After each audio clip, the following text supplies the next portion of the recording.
Hello everyone, how are you doing? This is MD Tech here with another quick tutorial.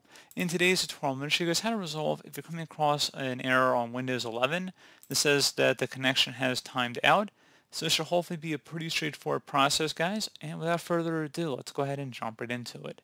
So we're going to start off by opening up the search menu, type in CMD. Best result should come back with command prompt. Go ahead and right click on that and select Run as Administrator.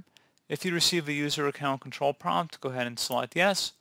And now into this elevated command line window, you want to go type in ipconfig space /flush DNS. Flush DNS should all be one word attached to that / out front. Hit enter on your keyboard. Should come back a Windows IP configuration, successfully flushed the DNS resolver cache. Next thing you want to do is type in netsh space winsock, WINSOCK space reset. Again, netsh space winsock space reset. Go ahead and hit enter on your keyboard to begin the system scan. Go ahead and hit enter on your keyboard. Should come back with successfully reset the winsock catalog. You must restart the computer in order to complete the reset. Close out of here and restart your device.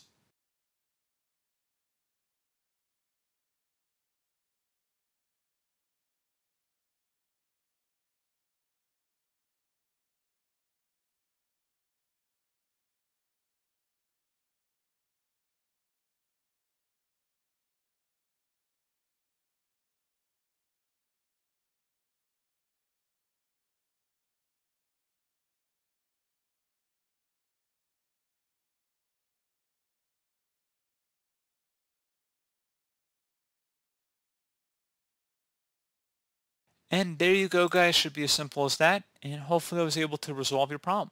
So, as always, thank you guys for watching this brief tutorial. I do hope I was able to help you out, and I do look forward to catching you all in the next tutorial.